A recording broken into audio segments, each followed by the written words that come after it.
ಓಂ ಶಾಂತಿ. ಇಂದು ಪ್ರಾತಃ ಮುರುಳಿ ದಿನಾಂಕ ಜುಲೈ 4, 2025. ಮಧುರ ಮಕ್ಕಳೇ, ಬಂಧನ ಮುಕ್ತರಾಗಿ ಸರ್ವೀಸಿನಲ್ಲಿ ತತ್ಪರರಾಗಿರಿ, ಏಕೆಂದರೆ ಈ ಸರ್ವೀಸಿನಲ್ಲಿ ಬಹಳ ಶ್ರೇಷ್ಠ ಸಂಪಾದನೆ ಇದೆ.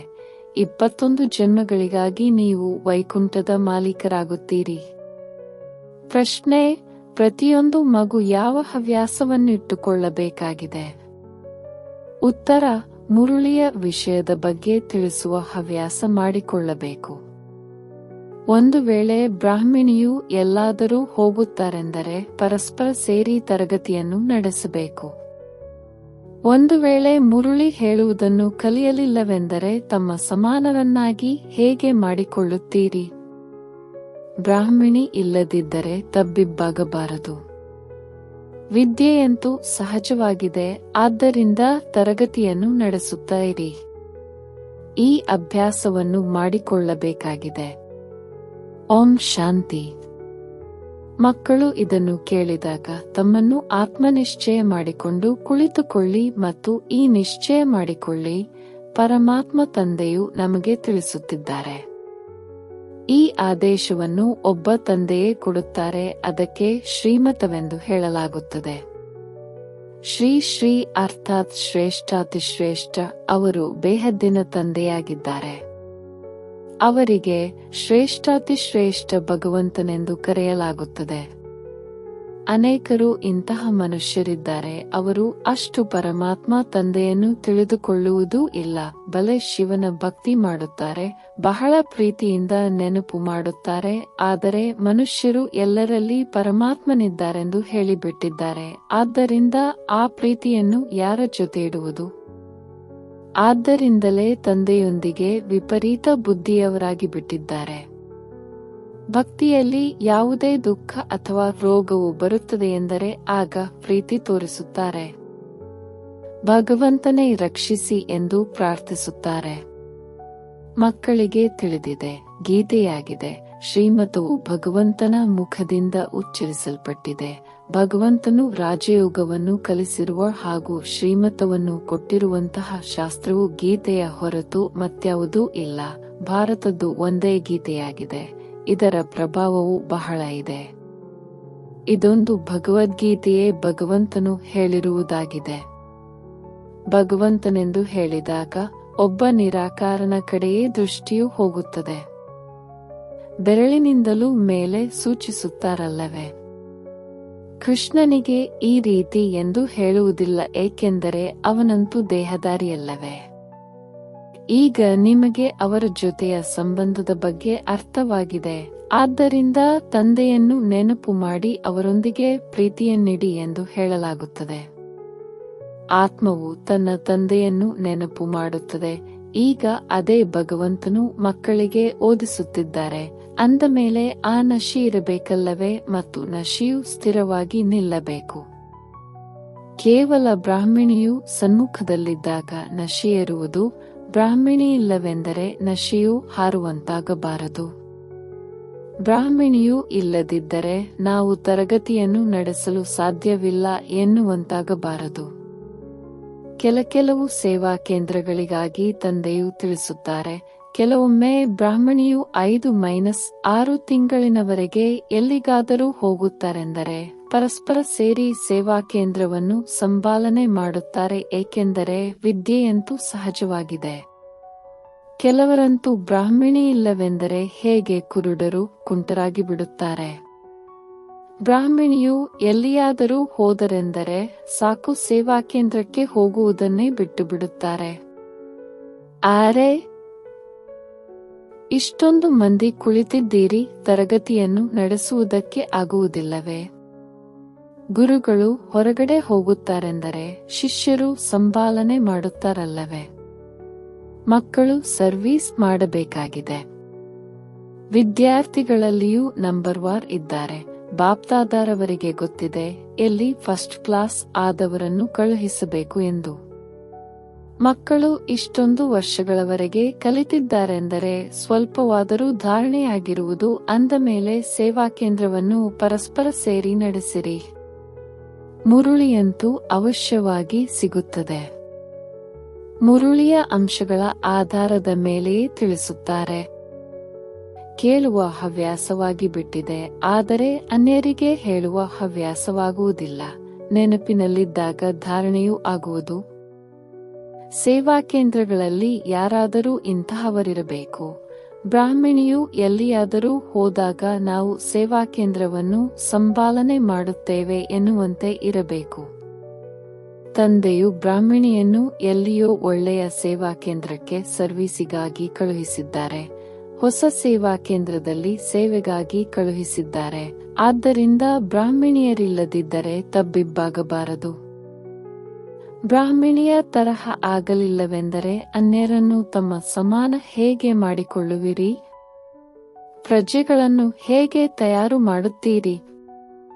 ಮುರುಳಿಯಂತೂ ಎಲ್ಲರಿಗೂ ಸಿಗುತ್ತದೆ ಅಂದ ಮೇಲೆ ನಾವು ಗದ್ದುಗೆಯ ಮೇಲೆ ಕುಳಿತು ತಿಳಿಸಿಕೊಡಬೇಕೆಂದು ಮಕ್ಕಳಿಗೆ ಖುಷಿಯಿರಬೇಕು.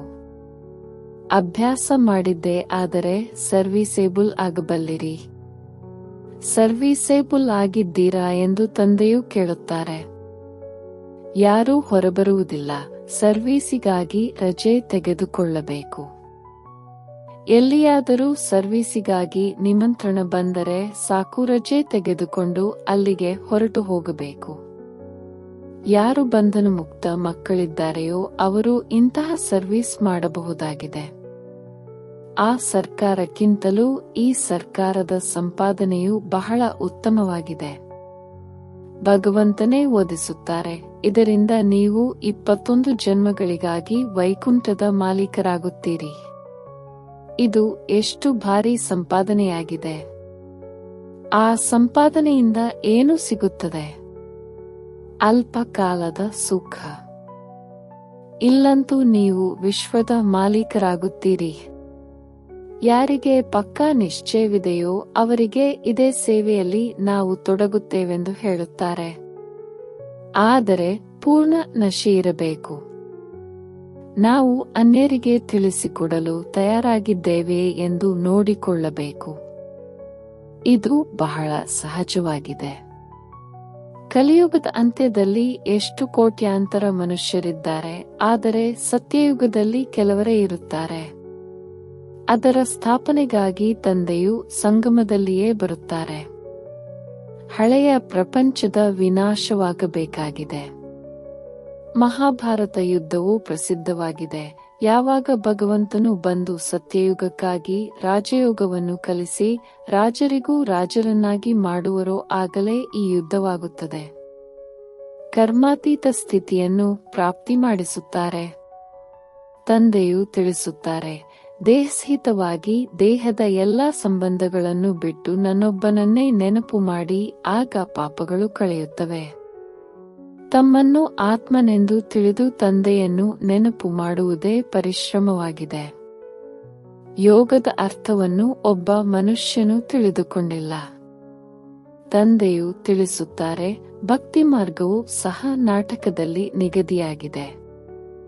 ಭಕ್ತಿ ಮಾರ್ಗವು ನಡೆಯಲೇಬೇಕಾಗಿದೆ. ಜ್ಞಾನ, ಭಕ್ತಿ, ವೈರಾಗ್ಯದ ಮೇಲೆ ಆಟವು ಮಾಡಲ್ಪಟ್ಟಿದೆ.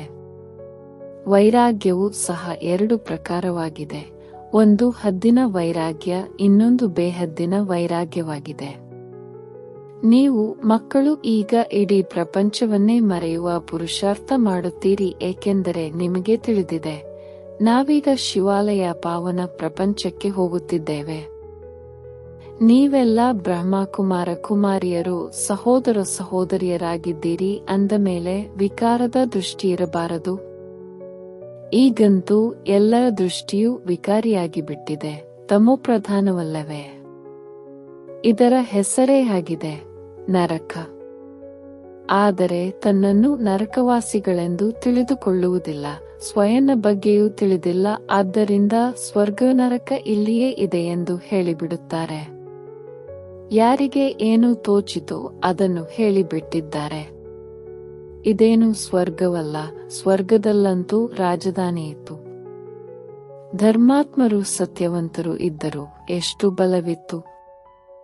ನೀವೀಗ ಮತ್ತೆ ಪುರುಷಾರ್ಥ ಮಾಡುತ್ತಿದ್ದೀರಿ, ವಿಶ್ವದ ಮಾಲೀಕರಾಗಿ ಬಿಡುತ್ತೀರಿ. ನೀವಿಲ್ಲಿಗೆ ಬರುವುದೇ ವಿಶ್ವದ ಮಾಲೀಕರಾಗಲು. ಹೆವೆನ್ಲಿ ಗಾಡ್ಫಾದರ್ ಯಾರಿಗೆ ಶಿವಪರಮಾತ್ಮನೆಂದು ಹೇಳಲಾಗುತ್ತದೆಯೋ ಅವರೇ ನಿಮಗೆ ಓದಿಸುತ್ತಾರೆ. ಅಂದಾಗ ನೀವು ಮಕ್ಕಳಲ್ಲಿ ಎಷ್ಟೊಂದು ನಶೆ ಇರಬೇಕಾಗಿದೆ. ಇದು ಸಂಪೂರ್ಣ ಸಹಜವಿದ್ಯೆಯಾಗಿದೆ. ನೀವು ಮಕ್ಕಳಲ್ಲಿ ಏನೆಲ್ಲ ಹಳೆಯ ಸಂಸ್ಕಾರಗಳಿವೆಯೋ ಅವೆಲ್ಲವನ್ನು ಬಿಡಬೇಕಾಗಿದೆ. ಈ ಶ್ರೇಯ ಸಂಸ್ಕಾರವು ಸಹ ಬಹಳ ನಷ್ಟವನ್ನುಂಟು ಮಾಡುತ್ತದೆ. ನಿಮ್ಮ ಇಡೀ ಆಧಾರವು ಮುರುಳಿಯ ಮೇಲಿದೆ. ನೀವು ಯಾರಿಗೆ ಬೇಕಾದರೂ ಮುರುಳಿಯನ್ನು ತಿಳಿಸಬಲ್ಲಿರಿ, ಆದರೆ ಒಳಗೆ ಈಶ್ವೇ ಇರುತ್ತದೆ. ಇವರೇನು ಬ್ರಾಹ್ಮಣಿಯೇ, ಇವರಿಗೇನು ಗೊತ್ತೆಂದು ಹೇಳಿ ಮಾರನೆಯ ದಿನ ಬರುವುದೇ ಇಲ್ಲ. ಇಂತಹ ಸಂಸ್ಕಾರವು ಹಳೆಯದಾಗಿ ಬಿಟ್ಟಿದೆ. ಇದರ ಕಾರಣವೇ ಸೇವಾಭಂಗವೂ ಆಗುತ್ತದೆ. ಜ್ಞಾನವು ಬಹಳ ಸಹಜವಾಗಿದೆ. ಕುಮಾರಿಯರಿಗಂತೂ ಯಾವುದೇ ಉದ್ಯೋಗ ವ್ಯವಹಾರವೂ ಇಲ್ಲ. ಅಂತಹವರನ್ನು ಕೇಳಲಾಗುತ್ತದೆ, ಆ ವಿದ್ಯೆಯು ಒಳ್ಳೆಯದೋ ಅಥವಾ ಈ ವಿದ್ಯೆಯು ಒಳ್ಳೆಯದೋ? ಆಗ ಇದೇ ಒಳ್ಳೆಯದೆಂದು ಹೇಳುತ್ತಾರೆ. ಬಾಬಾ, ನಾವಿನ್ನೂ ಆ ವಿದ್ಯೆಯನ್ನು ಓದುವುದಿಲ್ಲ, ಅದು ಇಷ್ಟವಾಗುವುದಿಲ್ಲ ಎಂದು ಹೇಳುತ್ತಾರೆ.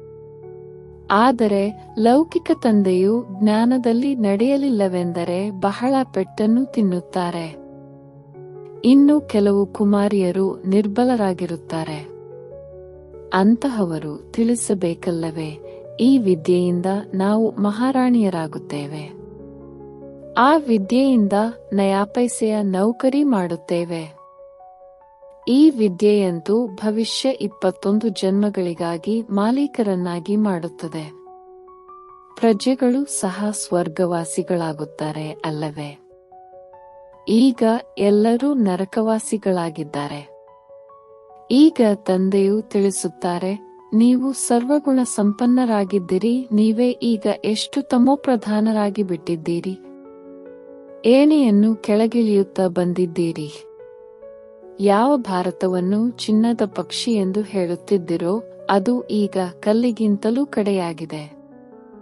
ಭಾರತವು 100% ಸಾಹುಕಾರನಾಗಿತ್ತು, ಈಗ 100% ಬಡ ಭಾರತವಾಗಿದೆ.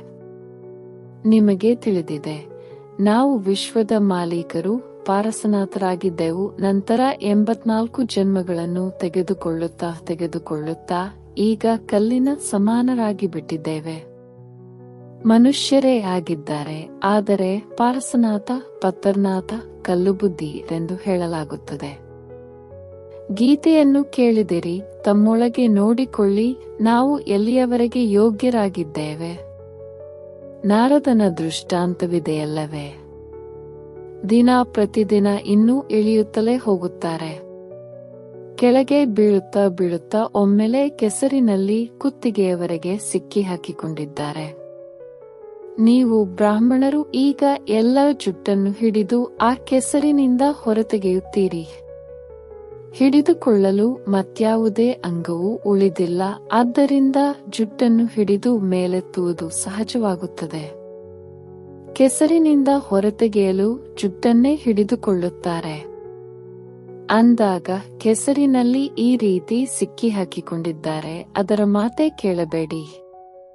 ಭಕ್ತಿಯ ರಾಜ್ಯವಲ್ಲವೇ? ಬಾಬಾ, ನಾವು ಕಲ್ಪದ ಹಿಂದೆಯೂ ಸಹ ರಾಜ್ಯಭಾಗ್ಯವನ್ನು ಪಡೆಯಲು ತಮ್ಮ ಬಳಿ ಬಂದಿದ್ದೆವೆಂದು ಹೇಳುತ್ತೀರಿ. ಲಕ್ಷ್ಮೀನಾರಾಯಣರ ಮಂದಿರಗಳನ್ನು ಬಲೆ ಕಟ್ಟಿಸುತ್ತಿರುತ್ತಾರೆ. ಆದರೆ ಈ ಲಕ್ಷ್ಮೀನಾರಾಯಣರು ಹೇಗೆ ವಿಶ್ವದ ಮಾಲೀಕರಾದರೆಂದು ಅವರಿಗೆ ತಿಳಿದಿಲ್ಲ. ನೀವೀಗ ಎಷ್ಟೊಂದು ಬುದ್ಧಿವಂತರಾಗಿದ್ದೀರಿ. ಅವರು ಹೇಗೆ ರಾಜ್ಯಭಾಗ್ಯವನ್ನು ಪಡೆದರು ಮತ್ತು 84 ಜನ್ಮಗಳನ್ನು ತೆಗೆದುಕೊಂಡರೆಂದು ನಿಮಗೆ ತಿಳಿದಿದೆ. ಬಿರ್ಲಾದವರು ಎಷ್ಟೊಂದು ಮಂದಿರಗಳನ್ನು ಕಟ್ಟಿಸುತ್ತಾರೆ. ಹೇಗೆ ಗೊಂಬೆಗಳಂತೆ ಮಾಡಿಬಿಡುತ್ತಾರೆ. ಹೇಗೆ ಆ ಚಿಕ್ಕ ಚಿಕ್ಕ ಗೊಂಬೆಗಳಿರುತ್ತವೆಯೋ ಹಾಗೆಯೇ ಇವರು ಸಹ ದೊಡ್ಡ ಗೊಂಬೆಗಳನ್ನು ಮಾಡುತ್ತಾರೆ. ಚಿತ್ರಗಳನ್ನು ಮಾಡಿಸಿ ಪೂಜೆ ಮಾಡುತ್ತಾರೆ. ಅವರ ಪರಿಚಯವೇ ಗೊತ್ತಿಲ್ಲವೆಂದರೆ ಇದು ಗೊಂಬೆಯ ಪೂಜೆಯಾಯಿತಲ್ಲವೇ? ನೀವೀಗ ತಿಳಿದುಕೊಂಡಿದ್ದೀರಿ, ತಂದೆಯು ನಮ್ಮನ್ನು ಎಷ್ಟು ಸಾಹುಕಾರರನ್ನಾಗಿ ಮಾಡಿದ್ದರು, ಈಗ ಎಷ್ಟೊಂದು ಕಂಗಾಲರಾಗಿ ಬಿಟ್ಟಿದ್ದಾರೆ. ಯಾರು ಪೂಜ್ಯರಾಗಿದ್ದರೋ ಅವರೇ ಈಗ ಪೂಜಾರಿಗಳಾಗಿ ಬಿಟ್ಟಿದ್ದಾರೆ. ಭಕ್ತರಂತೂ ಭಗವಂತನಿಗೆ ತಾವೇ ಪೂಜ್ಯ, ತಾವೇ ಪೂಜಾರಿ ಎಂದು ಹೇಳಿಬಿಡುತ್ತಾರೆ. ತಾವೇ ಸುಖವನ್ನು ಕೊಡುತ್ತೀರಿ, ತಾವೇ ದುಃಖವನ್ನು ಕೊಡುತ್ತೀರಿ, ಎಲ್ಲವನ್ನೂ ನೀವೇ ಮಾಡುತ್ತೀರಿ ಎಂದು ಹೇಳಿಬಿಡುತ್ತಾರೆ. ಇದರಲ್ಲಿ ಮಸ್ತರಾಗಿ ಬಿಡುತ್ತಾರೆ. ಆತ್ಮವು ನಿರ್ಲೇಪವಾಗಿದೆ. ಏನಾದರೂ ತಿನ್ನಿ, ಕುಡಿಯಿರಿ, ಮಜಾ ಮಾಡಿ, ಶರೀರಕ್ಕೆ ಲೇಪಚೇಪವು ಅಂಟುತ್ತದೆ. ಅದು ಗಂಗಾ ಸ್ನಾನದಿಂದ ಶುದ್ಧವಾಗಿ ಬಿಡುತ್ತದೆ. ಆದ್ದರಿಂದ ಏನು ಬೇಕೋ ಅದನ್ನು ತಿನ್ನಿರಿ ಎಂದು ಹೇಳಿಬಿಡುತ್ತಾರೆ.